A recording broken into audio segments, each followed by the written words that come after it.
wassalatu wassalamu ala asrafil anbiya'il mursalin wa ala alihi wa sahbihi ajma'in, amma ba'du. Kaum muslimin rahimakumullah, semoga Allah senantiasa merahmati kita di mana saja kita berada. Dan semoga Allah mengekalkan iman dan Islam dalam hati kita sampai akhir hayat kita dengan iringan kalimat la ilaha illallah.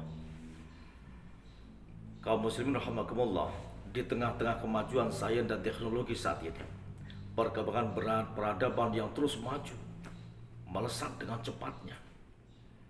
Tapi toh banyak sebagian umat Islam dari yang muda sampai yang tua hari ini belum dan tidak memahami daripada Islam dan agama Islam itu sendiri. Sehingga ketika bersinggungan terhantam dengan ideologi atau isme-isme yang lain, sebagian di antara kita menjadi bingung. Lantas mereka mengatakan, saya harus bagaimana? Langkah apa yang harus saya tempuh? Maka di sini kami mencoba sedikit untuk mempermudah kita memahamkan Quran. Dan dari Quran itu kita dapati ada informasi tentang keislaman itu. Di dalam surah Al-Baqarah ayat 3839 Allah berfirman, "Qul nahbitu minha jami'a fa imma ya'tiyanakum minni hudan faman tabi'a hudaya fala khaufun 'alaihim wa lahum yahzanun. Walladzina kafaru wa kadzdzabu bi ayatina ulaika ashabun nari hum fiha khalidun." Ini ayat menceritakan tentang bapak moyang kita, Adam dan ibunda Hawa. Ketika mereka Allah ciptakan di dalam surga, lalu dengan ilmunya Allah, dengan kudratnya Allah, mereka harus keluar daripada surga dan kemudian mereka diturunkan ke muka bumi ini. Dan ketika itulah Allah kemudian berpesan pada keduanya, "Qul nahbitu minha jami'ah."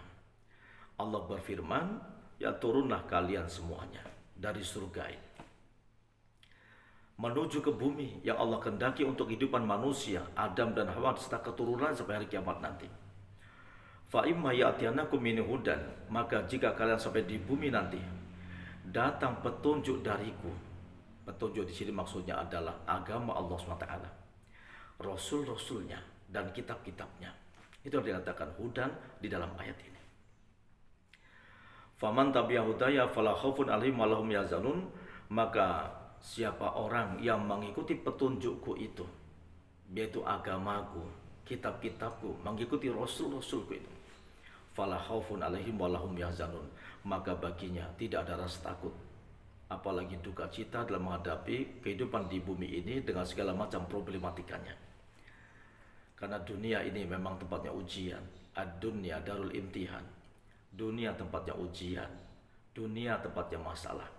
Maka tidak satupun manusia yang hidup tanpa masalah. Semua ada masalah.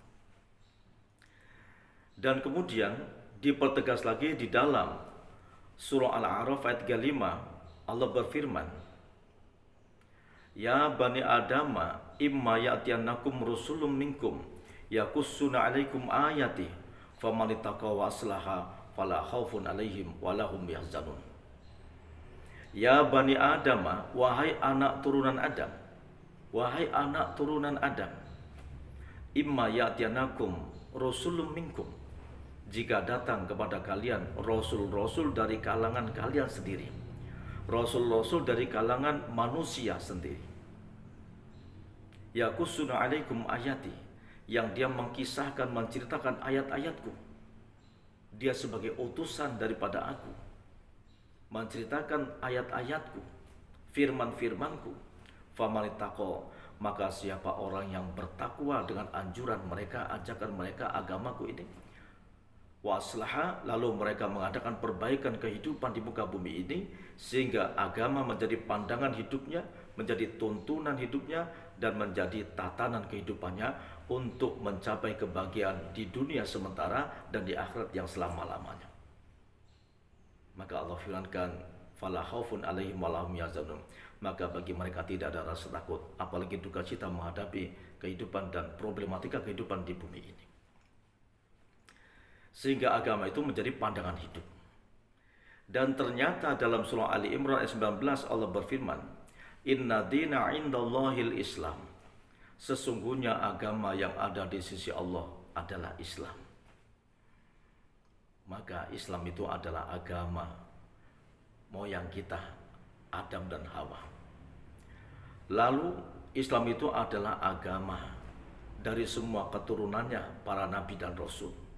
Nabi Adam Muslim, ya.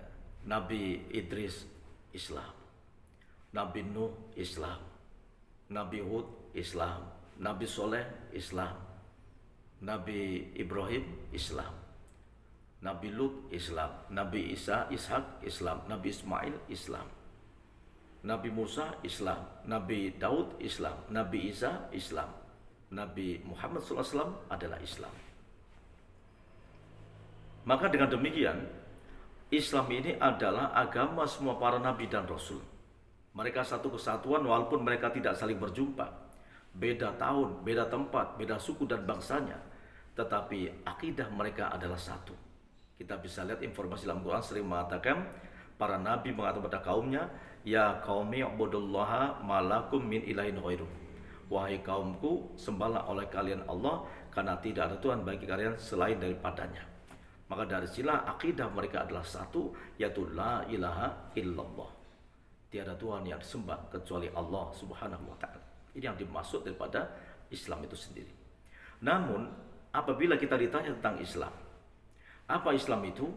Maka jawabannya akan ada dua jawaban.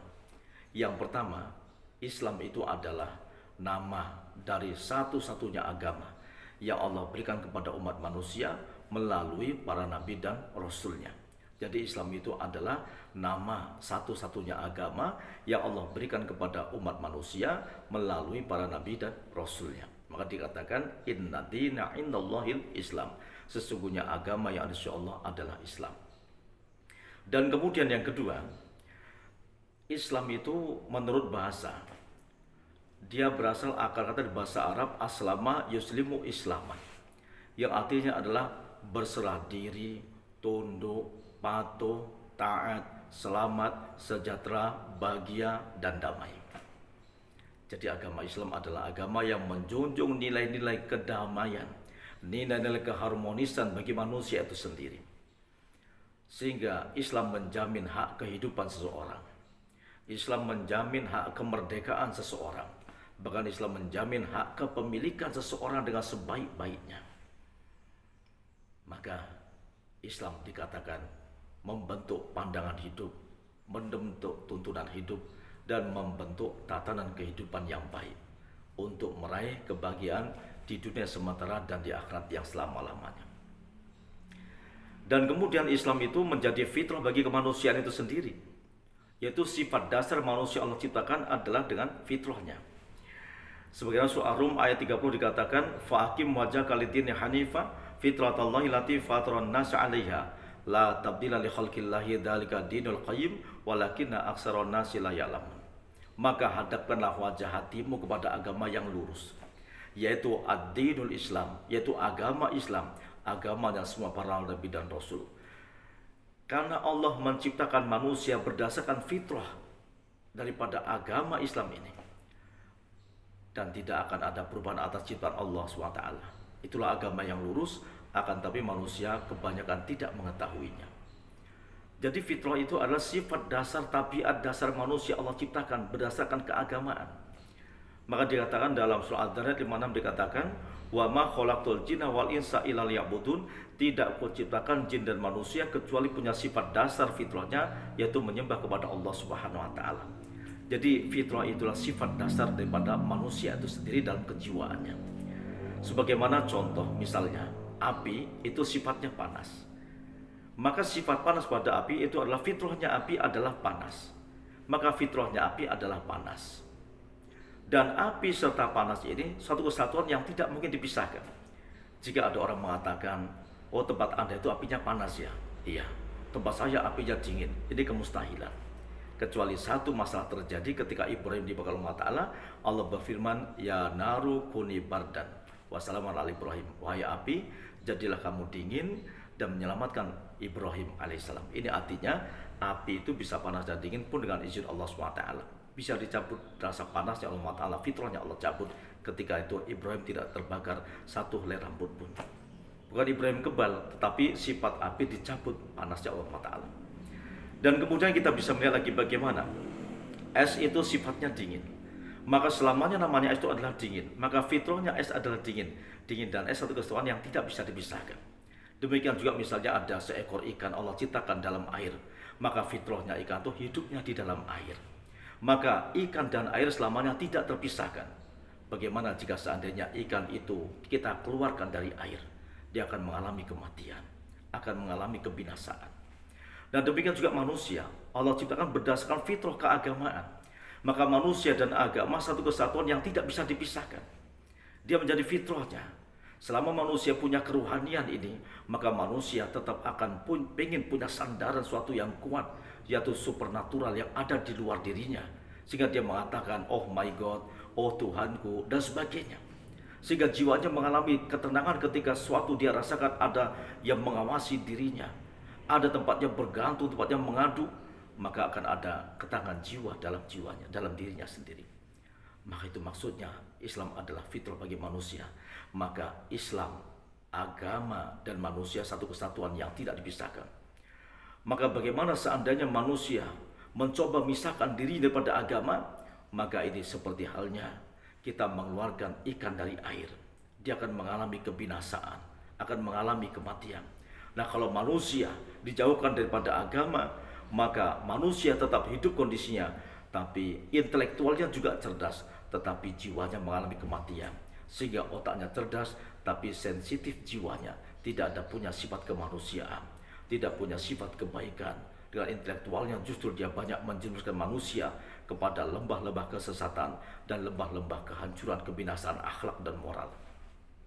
Maka selamanya, mari sama-sama kita memperdalam kembali apa itu nilai-nilai Islam dan apa itu agama yang menjadi jalan kehidupan kita sebagai satu sarana untuk mencapai kebahagiaan di dunia sementara dan di akhirat yang selama-lamanya.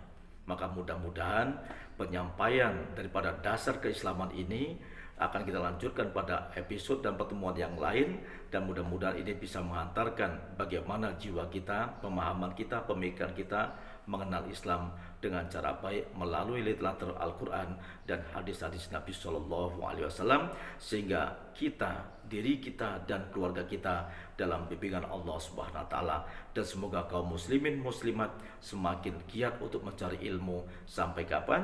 Maka dikatakan utlubul ilma minal mahdi ilal lahad, tuntutlah ilmu itu mulai dari buayan sampai liang lahat.